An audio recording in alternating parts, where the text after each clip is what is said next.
Hello, let's do some spoiler-free reviews. Hi, I'm Colleen. If you are new to my channel, I talk about books and writing because I am a librarian and an author. In the description, I'll have a link to my newsletter where you can get reviews faster than you get them here, and sometimes, not always, and news about my writing. I also put a link in the description of my newest book, Finding His Mate, which is out June 20th. So if you watch my videos, I've been having a little bit of like a mythology retelling renaissance in my own life. I was a mythology kid through and through. I still think Delaire's Greek mythology changed my life. And I read a ton of Greek mythology, not just Greek mythology, mythology retellings in general, from about 2005 to 2012, I think is when I stopped reading them, mostly in the young adult and middle grade sphere because I was working as a children's librarian at the time. So then I got off mythology retellings for a while when a lot of the great ones were being published, and I recently have just dived back into them. Dived back in. I've recently gotten back into them hard. So today I wanted to go over, and this is going to be a little bit of a series in which I do spoiler-free reviews of different mythology retellings, but today we're going to focus on Jennifer Saint. She has written 3 mythology retellings: Ariadne, Electra, and Atalanta. I have read them all, and I'm here to tell you about them. We're going to do it in chronological order. So the first one she wrote was Ariadne, and this is also the first one I read. And this book was phenomenal. I loved it. It is the story of Ariadne, obviously, and she is a figure in mythology who is best known for 2 things. The first is that she is the sister of the Minotaur, but also the person who aids Theseus in his defeat of the Minotaur. It's not like she murders him with him, but she is definitely a helper in this happening. Secondly, she is the wife of Poseidon. And in some mythology retellings, she becomes like the goddess of puzzles, which, what a cool thing to be the goddess of. She's not a goddess in this. She's a mortal woman. I thought that Jennifer Saint did such a good job encompassing her entire life in this, both her time with Theseus and the Minotaur and her childhood, and then her adulthood, her eventual marriage to Dionysus, all that, their relationship. Jennifer Saint did such a good job at getting like the place of Greece in my mind also. I've been to Greece a very long time ago, loved it so much, can still remember what it smells like on the islands of Paros and Mykonos, and I felt so there reading this book. So great. If you love mythology retellings, obviously read this. The next book she wrote was Electra. This came out a year ago, and though it's called Electra, there are 3 narrators: Clytemnestra, Cassandra, and Electra. I'll tell you about who they all are. If you are familiar with the Iliad by Homer, like the Trojan War, they are 3 women that have to do with the Trojan War. Clytemnestra is the wife of Agamemnon. Agamemnon is not a nice guy. I've never read a retelling or seen a retelling, whatever, of the Iliad in which Agamemnon is a good person. Last night, I came downstairs and my husband was watching Troy, which I thoroughly dislike that movie, even though it came out when I was like deep in my love of Orlando Bloom. It's just so different from the Iliad. It really bothered me.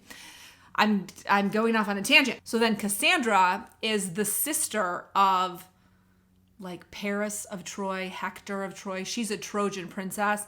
She is cursed by Apollo. This is all stuff that's in mythology. I'm not spoiling it for you. She's cursed by Apollo to see the future, but have no one believe her. And then finally, Electra, who's our 3rd narrator, is the daughter of Agamemnon and Clytemnestra.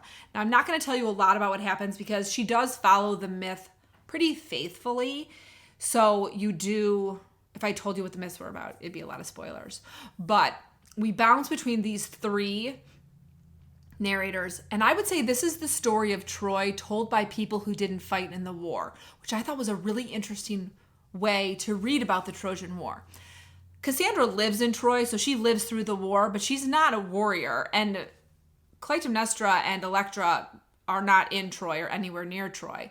They are sitting far away for 10 years while Clytemnestra can just sit in her grief and her anger over the thing her husband did and think about what she's going to do when he gets home.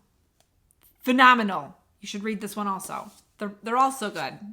Spoiler alert, I'm going to tell you that I love all these books. And then most recently, I think it came out on May 7th of this year. I'm trying to remember the exact date. I think it was May 7th. No, May 9th. May 9th. May 9th. That was a Tuesday. We have Atalanta. And I finished this about 3 days ago, I think, 4 days ago. So Atalanta is a great mythology character, like ripe for a retelling. And when I heard she was going to write a story of Atalanta, I was so excited and kind of surprised that it had, I don't think anyone has ever written one before. I'm sure there's one that hasn't gotten like a ton of press, but I was really happy Jennifer Saint was writing one. Atalanta is a princess-ish who was supposed to be a boy. And so her father leaves her on a hillside to die as an infant, which is something that happens in a lot of, legendy stories. But a bear mother found her and raised her there. So she gets raised by a bear. And then Artemis, who's the goddess of like the hunt and the woods and tied for first place of my favorite goddess in Greek mythology with Athena, she sort of sees Atalanta and takes her as her own. So this story is about Atalanta growing up in the woods with bears and then with Artemis and the nymphs that follow her. And then her going on the quest for the Golden Fleece with Jason, which I did ask my good friend who is a classicist what the consensus is on that. And she said that there are texts that have Atalanta going on the quest and there are texts that don't. I prefer to think she did. And what it's like going on this quest. If you're familiar with the quest of the Golden Fleece, it's kind of like a weird hero's journey. Like it almost becomes like an anti-hero's journey. I think she did a very good job with this retelling. I think the ending was beautiful and perfect, which I'm just going to say Jennifer Saint nails her endings in every book. You finish these books and you're like, perfect ending. At least that's how I felt with all three of them, that there's no like, oh, even like Sad It's Over. It's like, that was the perfect ending. She definitely nailed the perfect ending with Atalanta. So what do I say? I can't rank them. I thought about that. It'd be hard for me to rank them because I literally read one like last week and then read one a year ago and read one like 18 months ago. Ariadne has stuck with me the most, but I did read it first. So I think that's part of it. I don't know if I'll still like in 18 months, if I'll be like, oh, Atalanta stuck with me more than Ariadne. I don't know. They're all really good. I'd say if you're going to read them, I would read them in the order in which she released them. I'd read Ariadne first. I'd read Electra second, and I'd read Atalanta third, especially because you can probably get Ariadne in paperback now if you want to save money. And it'll be easier to get from the library than Atalanta, which probably has a very long waiting list. So there's a quick look at some great mythology retellings. If you have a mythology retelling author who you want me to do one of these about, honestly, I'm still like in the beginning of my journey, so I'm not going to be able to do a lot of authors' complete works yet. I'm already planning to do Madeline Miller in about a month. And I mean, I guess I could do Rick Riordan, but I don't know if anyone wants to hear my thoughts on The Lightning Thief that are at this point like 15 years old. But I'm rereading The Lightning Thief with my almost 10-year-old right now, and it's very fun. If you stuck to the end of the video and you don't want to write anything in the comments, but want to let me know that you did, please put an emoji of that like symbolizes your favorite Greek god or goddess. Like, Artemis would be like a bow and arrow. Is there a bow and arrow emoji? I know there's an arrow emoji, or like Aphrodite would be a heart, or Zeus would be a thunderbolt, all that fun stuff. So throw me an emoji like that in the comments. And as always, I hope you are in the middle of a good book, about to start reading a good book, or about to start writing a great book. I'll see you soon.